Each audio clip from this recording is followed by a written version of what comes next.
Staff selection commission అంటే SSC phase 14 2026 selection పోస్టుల కోసం అఫీషియల్ నోటిఫికేషన్ ఇచ్చేసింది. ఇప్పుడు ఆ నోటిఫికేషన్ని line to line, point to point చాలా సింపుల్గా అర్థం చేసుకునే ప్రయత్నం చేద్దాం. సో ఇక వివరాల్లోకి వెళ్ళిపోదాం. ఓకే, సో ఈ రిక్రూట్మెంట్ ప్రాసెస్ అంతా చూసుకునేది స్టాఫ్ సెలక్షన్ కమిషన్, మనందరికీ తెలిసిన ఎస్ఎస్సి.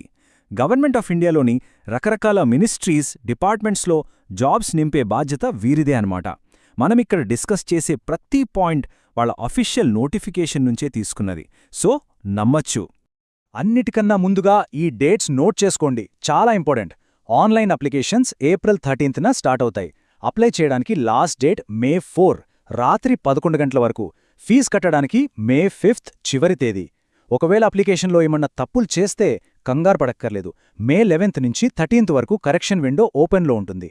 ఇక ఎగ్జామ్స్ విషయానికొస్తే జూన్ 2026లో ఉండొచ్చని అంచనా వేస్తున్నారు. సరే, ఈ మొత్తం నోటిఫికేషన్ను సింపుల్గా అర్థం చేసుకోవడానికి మనం ఈ రోడ్ మ్యాప్ని ఫాలో అవుదాం. ఫస్ట్, అసలు ఈ సెలక్షన్ పోస్టులు ఏంటి, తర్వాత ఎలిజిబిలిటీ ఏంటి, రిజర్వ్డ్ కేటగిరీల రూల్స్, ఆన్లైన్లో ఎలా అప్లై చెయ్యాలి, ఎగ్జామ్ ఎలా ఉంటుంది, ఆ తర్వాత ఏం జరుగుతుంది, ఇలా అన్ని స్టెప్ బై స్టెప్ చూద్దాం. Okay, first point, SSC selection పోస్టులు అసలు ఏంటివి? సింపుల్గా చెప్పాలంటే సెంట్రల్ గవర్నమెంట్లోని వేర్వేరు మినిస్ట్రీస్, డిపార్ట్మెంట్స్లో ఉన్న రకరకాల పోస్టులను భర్తీ చేయడానికి పెట్టే ఎగ్జామ్ అన్నమాట. నోటిఫికేషన్లో ఒక మంచి విషయం హైలైట్ చేశారు. అదేంటంటే జెండర్ బ్యాలెన్స్ ఉన్న వర్క్ ఫోర్స్ను క్రియేట్ చేయాలనే ఉద్దేశంతో మహిళా అభ్యర్థులను ప్రత్యేకంగా అప్లై చేసుకోమని ఎంకరేజ్ చేస్తున్నారు. ఇది చాలా మంచి విషయం కదా. సరే, ఇప్పుడు నెక్స్ట్ స్టెప్కి వెళ్దాం. అదే ఎలిజిబిలిటీ. అంటే ఈ పోస్టులకు అప్లై చేయాలంటే వయసు ఎంత ఉండాలి, క్వాలిఫికేషన్స్ ఏంటి, ఆ విషయాలు చెక్ చేద్దాం. ఏజ్ లిమిట్ అనేది పోస్ట్ను బట్టి మారుతూ ఉంటుంది, కానీ ఇక్కడ ఈ టేబుల్లో కొన్ని కామన్ ఏజ్ బ్రాకెట్స్ ఇచ్చారు. దీన్ని జనవరి 1, 2026 నాటికి లెక్కించాలి.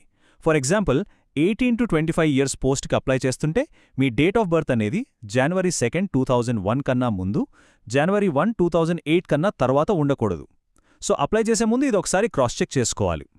ఇక ఏజ్ రిలాక్సేషన్ విషయానికొస్తే కొన్ని రిజర్వ్డ్ కేటగిరీలకు ఇది వర్తిస్తుంది.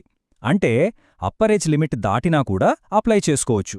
ఎస్సీ ఎస్టీ వారికి 5 ఏళ్లు, ఓబీసీ వారికి 3 ఏళ్లు, ఇక పీడబ్ల్యూబీడీ అంటే దివ్యాంగుల కేటగిరీలో అయితే వాళ్ల సబ్ కేటగిరీని బట్టి 10, 13, 15 ఏళ్ల వరకు ఏజ్ రిలాక్సేషన్ ఉంటుంది.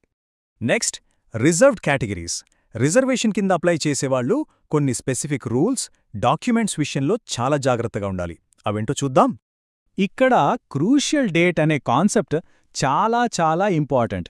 అదే 4th మే 2026 అంటే అప్లై చేయడానికి చివరి రోజు. మీ ఎస్సీ, ఎస్టీ, ఓబీసీ, ఈడబ్ల్యూఎస్ ఏ కేటగిరీ అయినా ఆ డేట్ నాటికి మీకు ఆ స్టేటస్ ఉండి తీరాలి. ఉదాహరణకి ఓబీసీ వాళ్లు ఆ డేట్ నాటికి నాన్ క్రీమీ లేయర్లో ఉండాలి. ఈడబ్ల్యూఎస్ సర్టిఫికెట్ అయితే 2026-27 ఫైనాన్షియల్ ఇయర్కి వ్యాలిడ్ అయి ఉండాలి. ఈ సర్టిఫికెట్స్ అన్నీ స్క్రూటినీ టైంలో అడిగినప్పుడు సబ్మిట్ చేయాల్సి ఉంటుంది. ఎక్స్ సర్వీస్మెన్ ఈఎస్ఎం కేటగిరీ కింద ఎవరొస్తారు? రెగ్యులర్ ఆర్మీ, నేవీ లేదా ఎయిర్ ఫోర్స్లో ఏ ర్యాంక్లోనైనా సర్వ్ చేసి పెన్షన్తో గాని, మెడికల్ గ్రౌండ్స్లో గాని రిటైర్ అయిన వాళ్లను ఎక్స్ సర్వీస్మెన్గా పరిగణిస్తారు. సో ఈ కేటగిరీలో అప్లై చేసేవాళ్లు ఈ డెఫినిషన్లోకి వస్తారో లేదో చూసుకోవాలి. ఇక పీడబ్ల్యూబీడీ అంటే persons with benchmark disabilities category విషయానికొస్తే autism, dwarfism, acid attack victims లాంటి కొన్ని కొత్త డిసెబిలిటీ కేటగిరీలను కూడా ఈసారి చేర్చారు. ఎలిజిబుల్ క్యాండిడేట్స్కి స్క్రైబ్ ఫెసిలిటీ ఉంటుంది. అలాగే ఎగ్జామ్లో గంటకు 20 నిమిషాల కాంపెన్సేటరీ టైం కూడా ఇస్తారు. అప్లికేషన్లో మీ సబ్ కేటగిరీని కరెక్ట్గా సెలెక్ట్ చేసుకోవడం మాత్రం మర్చిపోవద్దు. రైట్, ఇవన్నీ ఓకే అనుకుంటే ఇక ఆన్లైన్లో ఎలా అప్లై చేయాలో స్టెప్ బై స్టెప్ ప్రాసెస్ చూద్దాం. అప్లై చేసే ప్రాసెస్లో ఈసారి కొన్ని పెద్ద మార్పులున్నాయి. జాగ్రత్తగా వినండి. ఫస్ట్, పాత ఓటీఆర్ అంటే వన్ టైం రిజిస్ట్రేషన్ పనికిరాదు. ssc.gov.in అనే కొత్త వెబ్సైట్లో అందరూ ఫ్రెష్గా ఓటీఆర్ చేసుకోవాలి. ఇక రెండో major change, live photo. Application నింపేటప్పుడు మీ వెబ్కామ్ ద్వారా లైవ్లో ఫోటో తీసుకుంటారు. సో క్యాప్, మాస్క్, గ్లాసెస్ లాంటివి లేకుండా క్లియర్గా ఉండేలా చూసుకోండి. ఆ తర్వాత సిగ్నేచర్ అప్లోడ్ చేసి ఫీజు పే చేస్తే సరిపోతుంది. ఇంకో ముఖ్యమైన పాయింట్, అప్లికేషన్లో ఆధార్ ఆథెంటికేషన్ చేసుకుంటే చాలా బెనిఫిట్స్ ఉన్నాయి. 1, ఫోటో సరిగా లేదు, సిగ్నేచర్ బ్లర్గా ఉంది లాంటి కారణాలతో అప్లికేషన్ రిజెక్ట్ అయ్యే ఛాన్స్ ఉండదు. 2. ఎగ్జామ్ సెంటర్కి వెళ్లేటప్పుడు ఒరిజినల్ ఐడి కానీ ఫోటోలు కానీ తీసుకెళ్లాల్సిన అవసరం లేదు. సో ఆధార్తో అప్లై చేయడం వల్ల ప్రాసెస్ చాలా స్మూత్ అవుతుంది. ఫీజు విషయానికొస్తే అప్లికేషన్ ఫీజు ₹100. కానీ మహిళలకు ఎస్సీ, ఎస్టీ, పీడబ్ల్యూబీడీ ఇంకా ఎక్స్ సర్వీస్ మ్యాన్ కేటగిరీల వారికి ఫీజు లేదు, వాళ్లకి మినహాయింపుంది. అయితే ఒక విషయం గుర్తుపెట్టుకోవాలి, అప్లికేషన్ కరెక్షన్ ఛార్జీలు మాత్రం అందరూ కట్టాల్సిందే.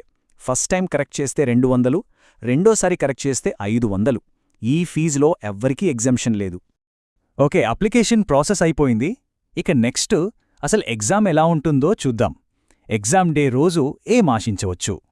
ఇది కంప్యూటర్ బేస్డ్ ఎగ్జామ్. మొత్తం 4 పార్ట్లుంటాయి. General intelligence, general awareness, quantitative aptitude ఇంకా ఇంగ్లీష్ లాంగ్వేజ్. ప్రతి పార్ట్లో 25 ప్రశ్నలు, 50 మార్కులు. మొత్తం 100 ప్రశ్నలు, 200 మార్కులు. టోటల్ టైం 60 నిమిషాలు. కానీ ఇక్కడొక ట్విస్ట్ ఉంది. ప్రతి సెక్షన్కి కేవలం 15 నిమిషాల టైమర్ ఉంటుంది. ఆ 15 నిమిషాలు అయిపోతే ఆటోమేటిక్గా నెక్స్ట్ సెక్షన్కి వెళ్ళిపోతుంది. సో టైం మేనేజ్మెంట్ చాలా కీలకం. ఇంకో చాలా ఇంపార్టెంట్ విషయం, నెగటివ్ మార్కింగ్ ఉంది. జాగ్రత్త, ప్రతి తప్పు సమాధానానికి -0.50 మార్కులు. అంటే 2 తప్పులు చేస్తే మీకొచ్చిన 1 మార్కు పోతుంది. సో గెస్ చేయడం కన్నా తెలియని ప్రశ్నని వదిలేయడం బెటర్. సరే, ఎగ్జామ్ రాసేశారు, రిజల్ట్స్ వచ్చాయి. ఆ తర్వాతేంటి ప్రాసెస్? సెలక్షన్లో ఫైనల్ స్టెప్స్ ఎలా ఉంటాయో చూద్దాం. ఎగ్జామ్లో వచ్చిన స్కోర్ ఆధారంగా క్యాండిడేట్స్ని షార్ట్లిస్ట్ చేస్తారు. వేకెన్సీలను బట్టి 1:30 లేదా 1:15 రేషియోలో పిలుస్తారు. షార్ట్లిస్ట్ అయిన వాళ్ళు వాళ్ళ ఒరిజినల్ డాక్యుమెంట్స్ అన్నింటినీ సెల్ఫ్ అటాచ్ చేసి ఆన్లైన్లో అప్లోడ్ చేయాలి. ఆ తర్వాత మీరు అప్లై చేసిన డిపార్ట్మెంట్ ఆ డాక్యుమెంట్స్ని వెరిఫై చేసి ఫైనల్ డాక్యుమెంట్ వెరిఫికేషన్ అంటే డీవీ కోసం పిలుస్తుంది. ఒక ఫైనల్ కానీ చాలా ముఖ్యమైన హెచ్చరిక, మీ అభ్యర్థిత్వం అంటే మీ క్యాండిడేచర్ ఫైనల్ అపాయింట్మెంట్ ఇచ్చేంతవరకు ప్రొవిజనల్ మాత్రమే, అంటే తాత్కాలికమే. ఏ స్టేజ్లోనైనా మీ డాక్యుమెంట్స్లో గానీ మీరిచ్చిన ఇన్ఫర్మేషన్లో గానీ తేడా వస్తే మీ అప్లికేషన్ని క్యాన్సిల్ చేసే రైట్ వాళ్లకుంటుంది. సో ప్రతి విషయంలోనూ చాలా నిజాయితీగా జాగ్రత్తగా ఉండాలి. సరే, ఇప్పుడు ఈ పూర్తి వివరాలతో అప్లికేషన్ ప్రాసెస్ మొదలుపెట్టడానికి సిద్ధంగా ఉన్నారని అనుకుంటున్నాను. ఈ అవకాశం మీ కెరియర్కి ఒక మంచి టర్నింగ్ పాయింట్ అవ్వాలని మనస్ఫూర్తిగా కోరుకుంటున్నాం. All the very best.